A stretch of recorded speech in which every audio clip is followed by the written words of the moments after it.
Okay. तर आता आपण बघतोय पहिलं जे मेजर कारण आहे पीपीएचचं टोनिक पीपीएच, त्याचं मॅनेजमेंट कोणी सांगू शकता का? युटरस सॉफ्ट आहे, नरम पडलेला आहे, तर त्याला कसं मॅनेज करायला पाहिजे, काय लावायला पाहिजे? कोणी ज्यांनी मॅनेज केलेलं असेल सांगू शकता? Massage massage. Very good. Massage लावला टीचर आहे. पाहिजे. युटराईन मसाज कंटिन्यू द्यायला पाहिजे दर 15-15 मिनिटाला. Very good. अजून कोणाला काय वाटतं? सिद्धेश्वर हॉस्पिटल, कुमठोडे हॉस्पिटल, एकतर मसाज. Very good. अजून अजून काय कराल? आता मी जसं तुम्हाला सांगत होता आता, की कॉम्प्लिकेशन हे गोल्डन अवर मध्ये मॅनेज करायचं आहे ना. गोल्डन अवर म्हणजे काय? कॉम्प्लिकेशन आयडेंटिफाय केल्यानंतर पहिला तास, फर्स्ट अवर, है ना. टॅबलेट मिसोप्रोस्टेट ठेवतो आपण त्याच्यात. Very good. तर तुम्ही सांगितलं की सर ड्रग्स युट्रोटोनिक्स वापरायला पाहिजे, है ना. हम्म, युट्रोटोनिक्स मध्ये एक येतं मिझोप्रोस्टोल. अजून हम्म, काय कराल? आता मला सांगा सिस्टर, फॉर एक्झाम्पल जना सिस्टर, तुम्ही एकट्याच आहे वॉर्डमध्ये, तुम्ही वॉर्डमध्ये गेले, एकटेच हम्म, आहे, पूर्ण बेड हम्म. रक्तबंबाळ आहे, मग तुम्ही काय कराल? एकटी मॅनेज कराल का? मदतीला नाही सर. बोलू. नाही ना. तर नाही मदतीला बोलवा. नाही. तर काय करायला पाहिजे? सगळ्यात इम्पॉर्टंट आहे कुठलंही कॉम्प्लिकेशन मॅनेज करताना टीम वर्क, है ना. तर टीम वर्क ओके. म्हणजे हा. काय? तुमची अख्खी जी टीम आहे हॉस्पिटलची त्यावेळेस अवेलेबल असलेली, त्यांना सगळ्यांना बोलवा, तरच तुमचं गोल्डन अवर मॅनेज होईल. नाहीतर काय होईल, तुम्ही गोंधळाल, वेळ पेशंट पण डिटोरिएट होईल आणि काहीच होणार नाही. म्हणून सगळ्यात आधी डॉक्टरांना तर वेळ इन्फॉर्म करा आपल्या हातात. लगेचच. पण सगळ्यात आधी आहे तुमचा कोणी ओपीडीला असेल, कोणी रिसेप्शनला असेल, कोणी ओटी मध्ये असेल, त्यांना लगेच बोलवा. म्हणून आपण बोलतो शाउट फॉर हेल्प, म्हणजे कल्ला करा, है ना, की हम्म. कॉम्प्लिकेशन आहे, लवकर वॉर्डमध्ये ये. या. तर नेहमी जेव्हा तुम्ही असेसरला सुद्धा जेव्हा तुम्ही उत्तर द्याल, तर पहिलं उत्तर हेच यायला पाहिजे, की सर आम्ही पहिले तर मदतीला बोलू, कारण आम्हाला गोल्डन मध्ये कॉम्प्लिकेशन मॅनेज करायचं आहे. तर जितकेही स्टाफ असतील, 2 असतील, 3 असतील, त्यांना तुम्हाला हाक मारायची आहे. आणि टीम वर्क करायचा अर्थ हा नाही की सगळ्यांनी एकच काम करायचं आहे, है ना. तर त्याला डिवाइड करा. एक डोक्याकडे असेल, एक हम्म. हाताकडे असेल आणि एक पायाकडे असेल, तर डिवाइड करा टीमला, है ना. तर आता डोक्याकडचा असेल तो काय करेल ना, डोक्याकडची बाजू ही नेहमी कशी करायला पाहिजे शॉक अप मध्ये? अप. अप की खाली? Head low head low sir. Head low. Very good, है ना. तर नेहमी आपल्याला काय करायचं आहे, कारण पेशंटचं ब्लड प्रेशर हे फॉल झालेलं आहे, लो झालेलं आहे, तर आपल्याला काय करायचं आहे? हार्टला लो पुरलं पोझिशन पाहिजे. मध्ये आपल्याला. तर पहिले तर मी सांगितलं की मदतीला तुम्ही बोलवलं, कोणतरी तोपर्यंत येते, तोपर्यंत काय करा, बेडची पोझिशन ही खाली करा. म्हणजे तुमचा जो ब्लड फ्लो आहे तो काय होईल, हार्टकडे डायव्हर्ट होईल, आणि तिथून ते व्हायटल ऑर्गन्स आहे ब्रेन, त्याला इनफ ब्लड सप्लाय मिळेल, इनफ ऑक्सिजन मिळेल. तर नेहमी हेडलो पोझिशन लक्षात ठेवायची पीपे, आणि हे कोणीही करू शकतो, है ना. जर तुमचा बेड नाही तर तुमच्याकडे, तर पायाखाली उशा ठेवा, है ना. तर असंही तुम्ही करू शकता. तर एकदम करण्याला एक इंटरव्हेन्शन काय, हेडलो पोझिशन देणं. आता जसं मी तुम्हाला सांगितलं, डोकं, हात आणि पाय असं डिवाइड करा. तर हेडकडे आहे तो काय करेल ना, ऑक्सिजनची तिला वाटतं की गरज आहे, तर 6 ते 8 लिटर पर मिनिट या रेटने ऑक्सिजन सुरू करायचं आहे ना. तुम्ही तोपर्यंत मॉनिटर कनेक्ट कराल किंवा सॅच्युरेशन प्रोब लावा. तर डोक्याकडच्या व्यक्तीने ऑक्सिजन सुरू करायचं. ऑक्सिजनचं सोर्स तुमचं ऑलरेडी लेबर रूम मध्ये असतंच, तर तुम्हाला ऑक्सिजन हे सुरू करायचं आहे. हाताकडचा माणूस काय करेल, जे इम्पॉर्टंट आहे, दोन्ही हाताला कुठले कॅन्युला कॅनोला. लावायचे, निळे 18. की गुलाबी? 18-16. Very good. 18-16. 18 किंवा 16. 18 कुठल्या रंगाचं असतं? ग्रीन. ग्रीन. आणि 16? ग्रे. ग्रे. आणि 14? 14 कधी युज केलं नाही सर आमच्याकडे. ऑरेंज कलरचं येतं, है ना. हो. अजून जितका नंबर छोटा होत जाईल, निडल तेवढीच मोठी होत जाईल. हो पण सर. ऍटलिस्ट मिनिमम आपल्याकडे 18 नंबरचा कॅनल, म्हणजे जिथेही हेवी प्रोफ्यूज ब्लिडिंग आहे, जसं ऍक्सिडेंटल पेशंट आहे, डायरियल पेशंट्स आहे, है ना, जिथे आपल्याला फास्ट फ्लुइड द्यायचा आहे, अशा आपण केसेसमध्ये जाडवालं आपण लागतं. नेहमी मोठी निडल वापरतो. तुमच्या किटमध्ये कधीच गुलाबी किंवा निळा किंवा पिंक, है ना, पीडियाट्रिक कॅनुला भेटायला नको. तर 2 कॅनुले तुमचे नेहमी हिरवे तरी पाहिजे मिनिमम, है ना. जर तुमच्याकडे ग्रे नाहीये, जे इझिली भेटतात ग्रीन, तर दोन्ही कॅनुले तुम्हाला हाताला लावायचे आहे, दोन्ही हाताला. तर एका हाताला तुम्हाला काय करायचंय, 1000 नॉर्मल सलाईन ही फास्ट द्यायची आहे 15 ते 20 मिनिटात. आता 1 लिटर सलाईन तुम्हाला 20 मिनिटात द्यायची आहे, तर तुम्ही दुसऱ्या कॅन्युलने देऊ शकाल का? नाही, तुम्हाला ग्रीनच लागेल. तर म्हणून तुम्हाला ग्रीन कॅन्युलाइज पेशंटला आयव्ही कॅन्युला लावून एका हाताला 1000 नॉर्मल फ्लुइड, पण लक्षात ठेवा एनएस किंवा आरएलच वापरायचं आहे ना, डीएनएस डेक्सोज वापरायचं नाही.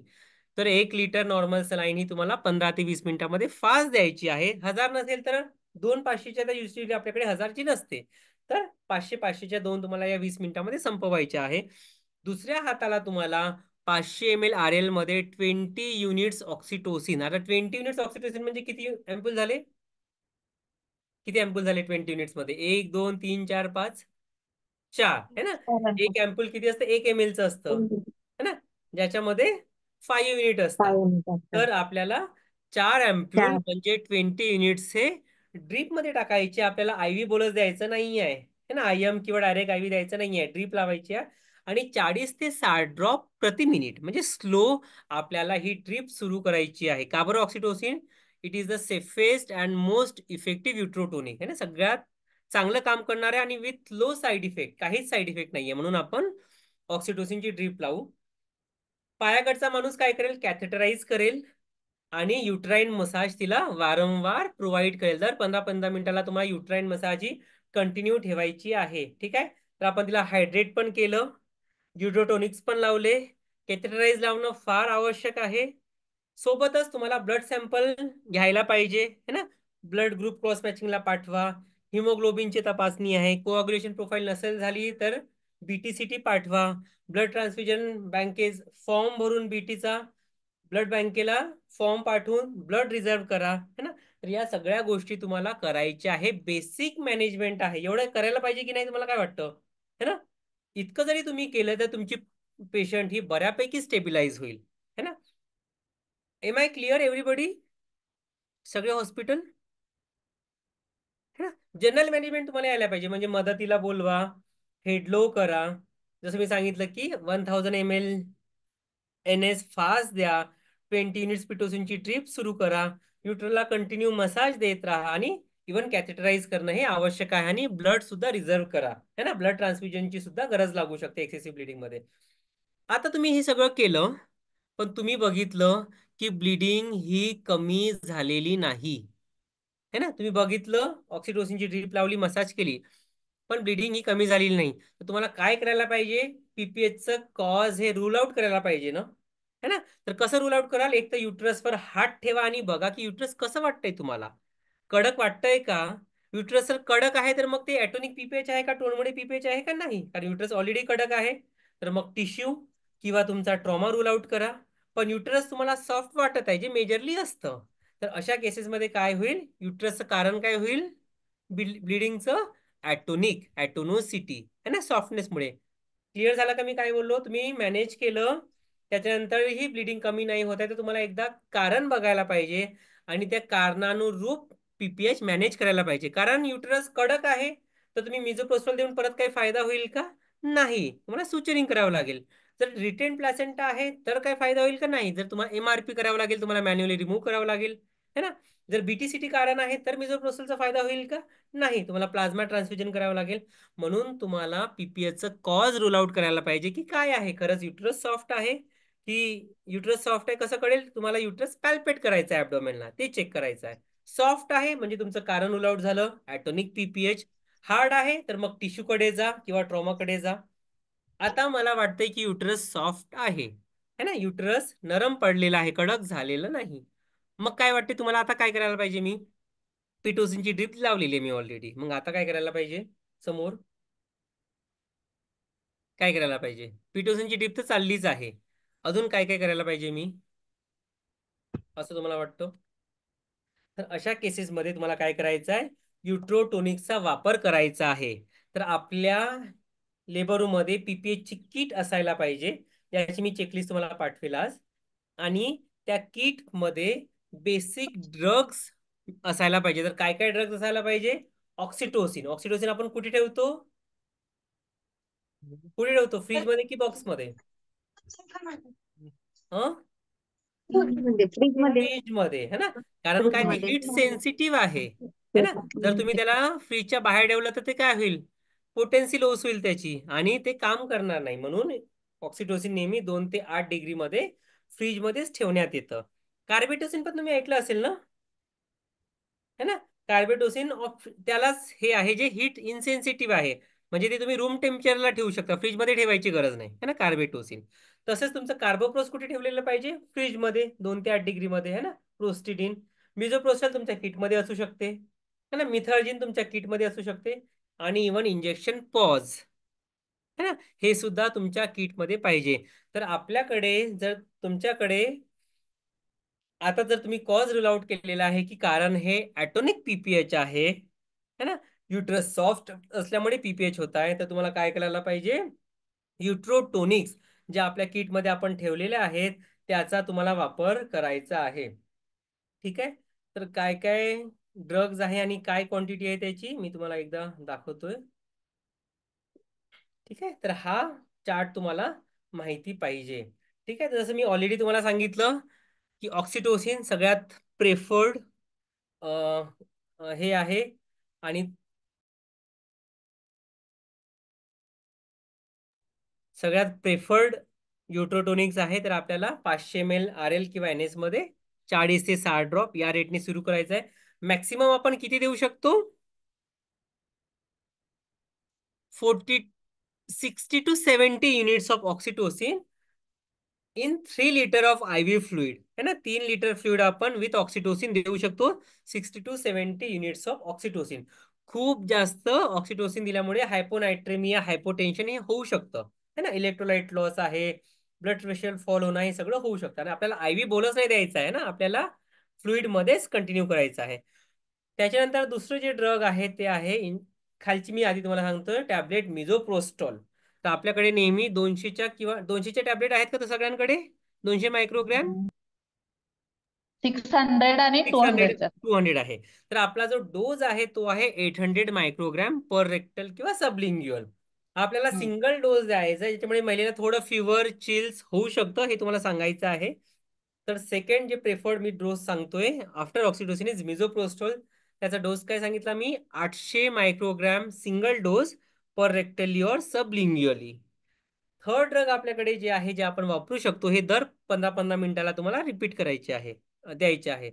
आपल्याकडे आहे कार्बोप्रोस्ट किंवा प्रोस्टिडिन. किती ग्राम मध्ये येतं? काय डोज आहे? 250 मायक्रोग्रॅम है ना, अँपूल येतं.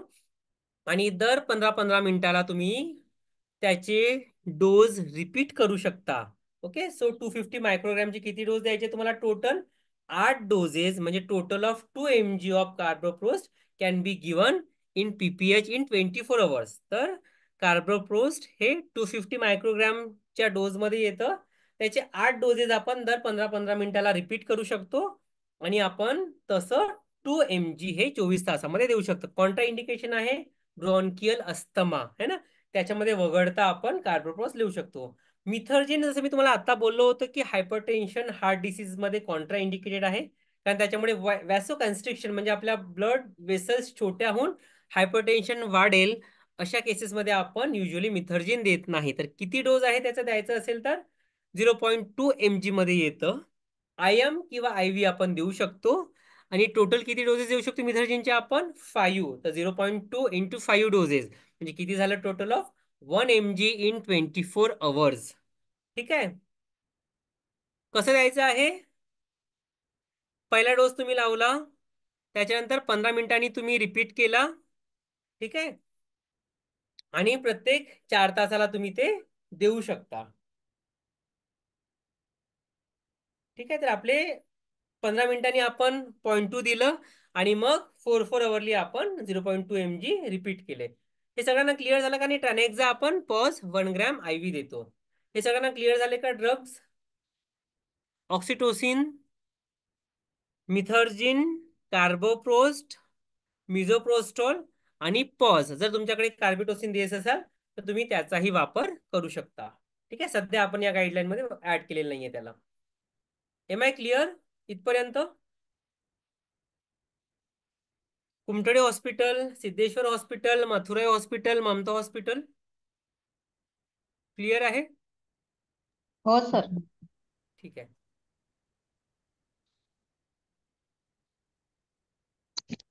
आता तुम्ही इथपर्यंत बघितलं की ॲटोनिक पीपीएच तुम्ही रूल आउट केला. आणि ॲटोनिक पीपीएच मध्ये नेहमी लक्षात ठेवा, तुम्ही ड्रग्स तर देतच आहे पण युट्राईन मसाज थांबायला नको. दर 15-15 मिनिटाला तुमची जी मसाज आहे ती युट्रसला भेटायला पाहिजे, फंडसला भेटायला पाहिजे. तर दोन्ही इंटरव्हेन्शन तुमचे कंटिन्यू पाहिजे. तुम्ही ड्रग्स पण देत आहे, दर 15-15 मिनिटाला तुम्ही नवीन ड्रग इंट्रोड्यूस करत आहे, आणि इव्हन तुमची मसाजही कंटिन्यू आहे. एवढं केल्यामुळे बराचसा ॲटोनिक पीपीएच म्हणजे major percentage of atonic PPH can be stop, म्हणजे ब्लड लॉस तुम्ही कमी करू शकता किंवा युट्रसला कॉन्ट्रॅक्ट करू शकता. पण हे करून सुद्धा तुम्हाला वाटतंय की नाही, ब्लिडिंग आताही पाहिजे तेवढ्या प्रमाणात कमी झालेली नाही, तर आपले पुढचे इंटरव्हेन्शन्स येतात कॉम्प्रेशन, म्हणजे युट्रसवर दबाव किंवा प्रेशर. तर त्याच्यामध्ये पहिलं कॉम्प्रेशन आहे बाय मॅन्युअल कॉम्प्रेशन. नावामध्ये त्याचा अर्थ आहे. बाय मॅन्युअल म्हणजे काय? दोन्ही हाताने मॅन्युअली आपण युट्रसला काय करतो? प्रेस करतो, दबाव देतो, ज्याच्यामुळे युट्राईन वॉलवर प्रेशर येऊन ब्लिडिंग व्हायला, ब्लिडिंग थांबण्यास मदत थांबायला. होते. ठीक आहे. तर काय केलं याच्यामध्ये बघा, तर याच्यामध्ये काय असतं ना, स्पेसिफिक इंटरव्हेन्शन, इन्फेक्शन होण्याची रिस्क बरीच असते बायमॅन्युअल कॉम्प्रेशन मध्ये. तर हँडवॉश प्रॉपर करणं आवश्यक आहे. याच्यामध्ये साधे रेग्युलर ग्लोव्ज न घालता लॉंग एल्बो ग्लोव्ज येतात, जे तुमच्या एल्बो पर्यंत जातात. तर अशा ग्लोव्जची किट तुमच्या पीपीएच किट मध्ये पाहिजे. याला आपण बोलतो long elbow gloves. Special gloves येतात कारण आपला हात हा डीप अंदर जातो वजानामध्ये, म्हणून लॉंग एल्बो ग्लोव्ज घालायचे अच्छा. आहे. आणि हात इन्सर्ट करायच्या आधी तुम्हाला बेटाडीननी पेरिनेल एरिया हा पूर्ण स्वच्छ करायचा आहे. तर पूर्ण हायजीन प्रिकॉशन्स घ्यायचे आहे. हँडवॉश करा, लॉंग ग्लोव्ज घाला, आणि बेटाडीननी बाहेरचा एरिया हा स्वच्छ करा. त्याच्यानंतर तुम्हाला काय करायचं आहे, हाताचा कोन बनवून वजायनामध्ये अँटिरियर फोनिक्स मध्ये अंगठ्याला मी आत ठेवलंय, आणि हे तुम्हाला मुठ्ठी बनवायची अंगठा आत ठेवून.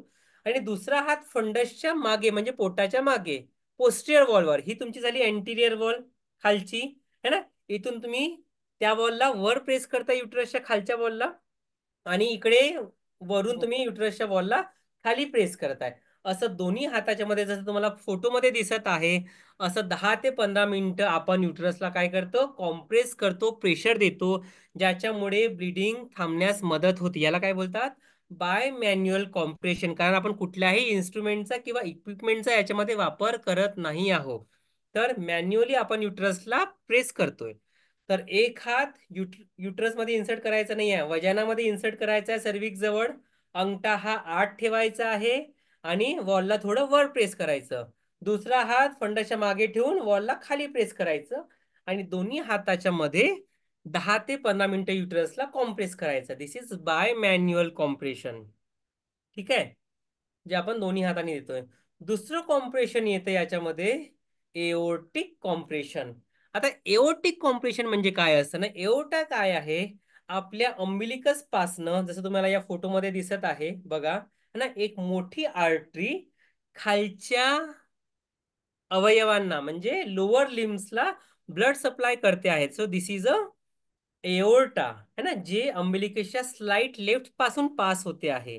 ठीक आहे. तर युजली आपण एओर्टिक कॉम्प्रेशन मध्ये काय करतोय ना, एओर्टाला ब्लॉक करतोय. फॉर एक्झाम्पल, हा पाईप आहे, जर मी याला मध्ये ब्लॉक केलं तर याचा पुढचा प्रवाह होणार नाही. तर मी काय करतोय, for example, if this is the aorta, हा एओर्टा आहे, तर मी याला काय करतोय, अंगठ्याला बाहेर ठेवतोय. आता बायमॅन्युअल मध्ये मी काय केलं होतं, अंगठ्याला आत ठेवलं होतं. पण एओर्टिक मध्ये जर मी अंगठा आत ठेवला तर काय होईल, मला प्रॉपरली असं प्रेशर देता येणार नाही या फिस्टनी. म्हणून अंगठा बाहेर काढला तर काय होईल, ही फिस्ट प्रॉपर असेल, आणि मला नाभीवर म्हणजे एओर्ट्यावर प्रॉपरली प्रेशर देता येईल. म्हणून लक्षात ठेवा, एओर्टिक कॉम्प्रेशन देताना अंगठा हा बाहेर ठेवायचा आहे. अंगठा बाहेर ठेवून तुम्हाला मुठ्ठी बनवायची आहे, आणि या बाजूनी तुम्हाला काय करायचं, नाभीवर हलकीशी लेफ्ट म्हणजे थोड्या डाव्या बाजूला असा 90 डिग्रीवर प्रेशर द्यायचा आहे. 90 डिग्रीवर प्रेशरच असायला पाहिजे. प्रेशर तुमचं खांद्यामधनं यायला पाहिजे, अदरवाईज तुम्ही थकाल आणि तुमचं प्रेशर पाहिजे तेवढं लागणार नाही, है ना. असं प्रेशर नाही देणार तुम्ही. 45 मध्ये प्रेशर नेहमी 90 डिग्री मध्ये द्यायचं आहे. काय करतोय आपण ऍक्च्युली याच्यामध्ये, जो एओर्टा अम्बिलिकसच्या बाजूनी पास होतोय त्याला आपण ब्लॉक करतोय, बंद करतोय. पण कसं कळेल मला की तो एओर्टा ब्लॉक झाला, तर माझा जो दुसरा हात आहे तो कंटिन्युअस फिमोरल आर्टरीवर ठेवायचा आहे, है ना. आपला जी इंग्वायनल एरिया किंवा जांगेमध्ये जी फिमोरल पल्स आहे ती पॅल्पेट करायची आहे. जोपर्यंत ती पल्स बंद होत नाही किंवा ती खूप स्लो होत नाही, तोपर्यंत आणि तितक्या जोरात आपल्याला हा दाब द्यायचा आहे, है ना. जर तुमचा हात दुखत आहे तर तुम्ही हात चेंज करू शकता, किंवा तुम्ही पूर्ण हातानेही असं करून ब्लड सप्लाय हा बंद करू शकता. तर युजली आपण याच्यामध्ये काय करतो, एओर्टिक कॉम्प्रेशन मध्ये गर्भाशयाला जो होणारा ब्लड सप्लाय आहे त्याला ब्लॉक करतोय, बंद करतोय, एओर्टाला आपण रोखतोय. ठीक आहे.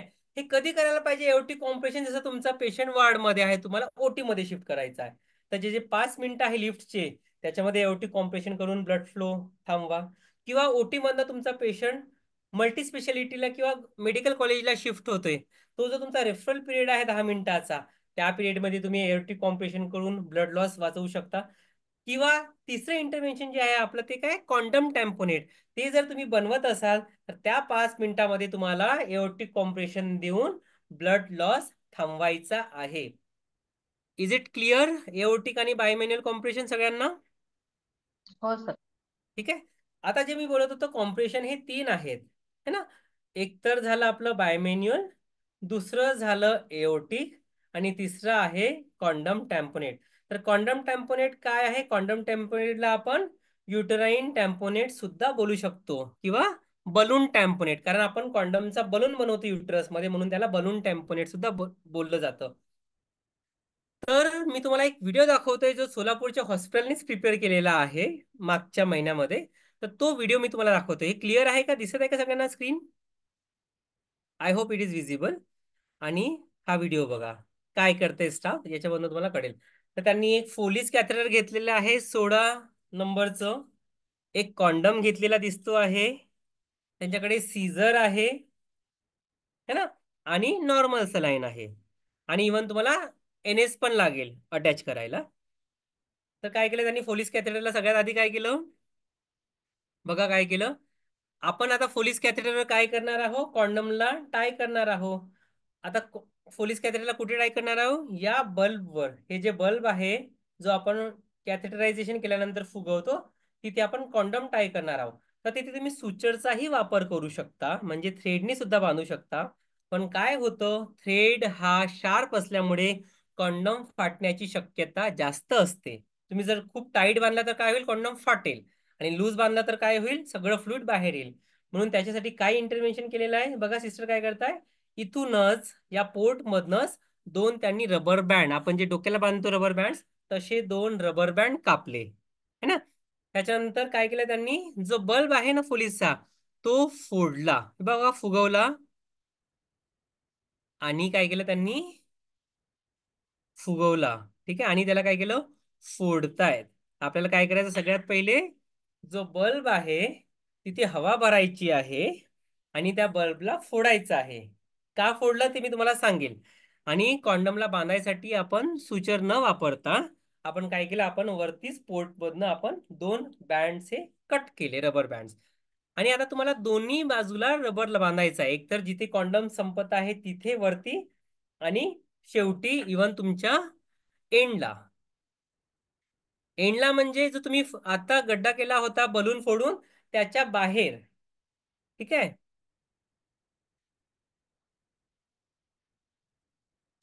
त्याच्या बाहेर टाय करायचा आहे जो बलून फोडला, जिथून तुम्ही आता पोर्ट हे तयार केलं इनलेट, त्याच्या बाहेर बांधायचा आहे सुचर. आणि काय करायचं? हा जो एंड आहे फोलिसचा, है ना, तो कापायचा आहे. बघा सिस्टरनी काय केलं? दोन्ही ठिकाणी टाय केलं, म्हणजे खाली टाय केलं आणि आता ती वर पण टाय करते आहे. ठीक आहे. का बरं दोन्ही ठिकाणी टाय केलं हे मी तुम्हाला सांगतो. तर प्रोसिजर लक्षात घ्या. काय केलं त्यांनी? फोलिस कॅथेटर घेतलं, त्याच्या रबर बँड्स कापल्या, त्याच्यानंतर बल्बला फुगवून तो बल्ब फोडला, तिथून इनलेट तयार केलं, आणि मग कॉन्डमला 2 ठिकाणी त्या 2 रबर बँडनी टाय केलं. टाय केल्यानंतर तुम्हाला काय करायचं आहे ना, हा जो खालचा एंड दिसताय ना, जिथे तुम्ही खाली टाय केलं, तो तुम्हाला कट करायचा आहे. आता का कट करायचा माहितीये तुम्हाला हा खालचा एंड? कारण जर तुम्ही हे टॅम्पोनेट युटरसमध्ये इन्सर्ट केलं आणि युटरसमध्ये जर काही इंटरनल ब्लिडिंग होत असेल, तर हे काय होईल? ड्रेनेज म्हणून काम करेल. हे जो तुम्ही कट केलेला पोर्ट आहे, आणि तुम्ही इकडे जर युरोबॅग कनेक्ट केली या पोर्टला, तर तुम्हाला इंटरनल ब्लिडिंग किती होत आहे आता प्रेझेंटली ते तुम्हाला एस्टिमेट करता येईल.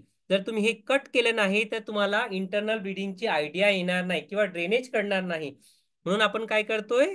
दोन्ही बाजूला टाय करून कॉन्डमला खालचा जो एंड आहे, टीप आहे बल्बचा, तो कट करतोय, जेणेकरून आपल्याला इंटरनल ड्रेनेज किंवा इंटरनल ब्लिडिंग याची 24 तासापर्यंत माहिती मिळेल, है ना.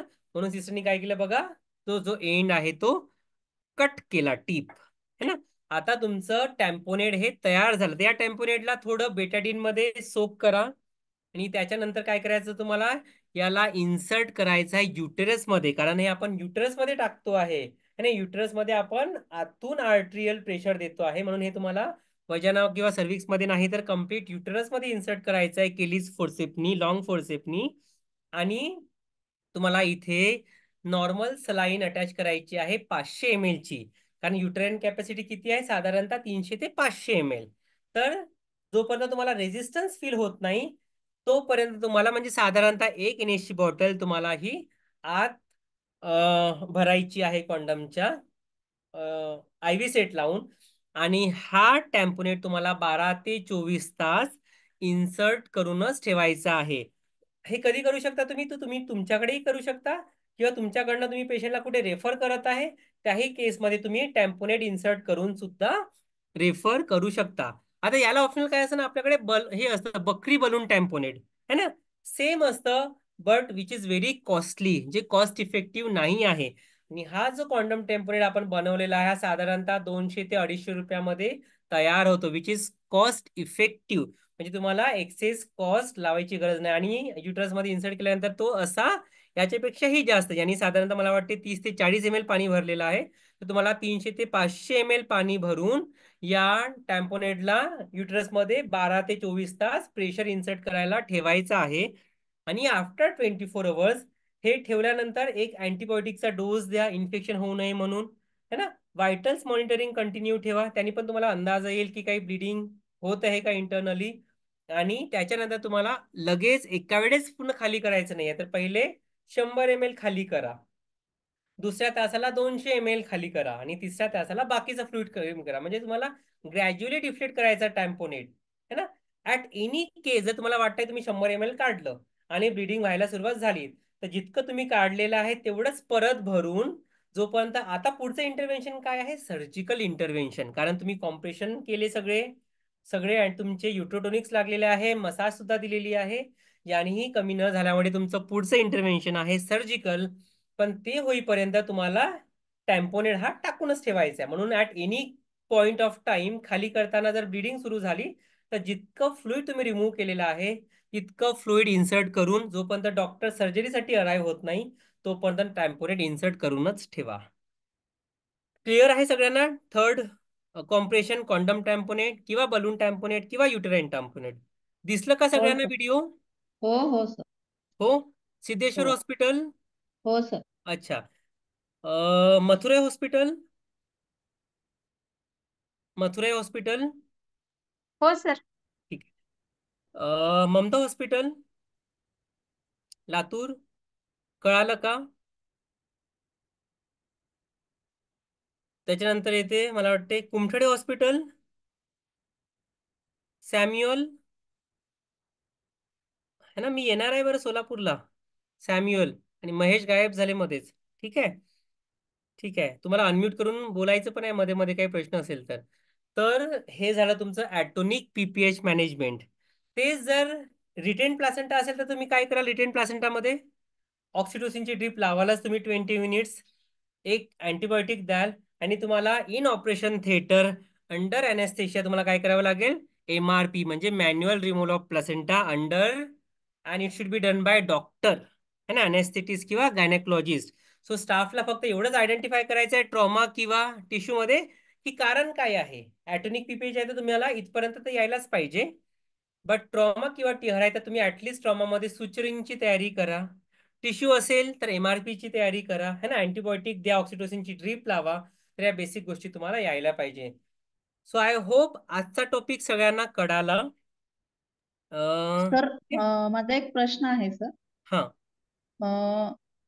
म्हणजे आपण डिलिव्हरी नंतर जे प्लासेंटा आपण हे करतो ना त्यावेळेस तो म्हणजे आतमध्ये राहण्याचं कारण काय असू शकतं सर? म्हणजे वेळ लागणे आणि आतमध्ये त्याचे पार्ट राहणे अच्छा, असं काय कारण? बघा.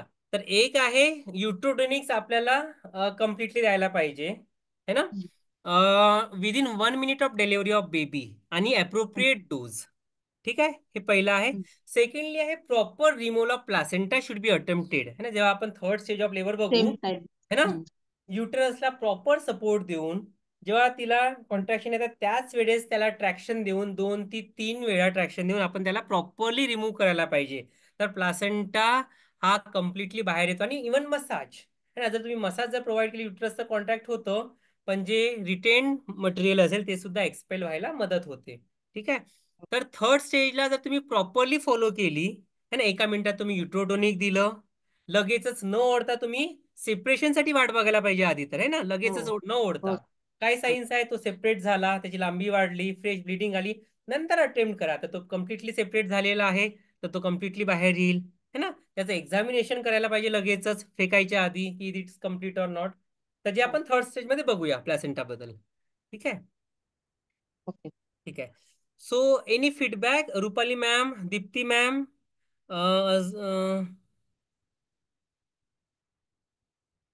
एनी फीडबॅक, एनी कमेंट्स, काही चेंज करायला पाहिजे, काही ऍड करायला पाहिजे, पुढच्या सेशनमध्ये काही चेंज करायला पाहिजे.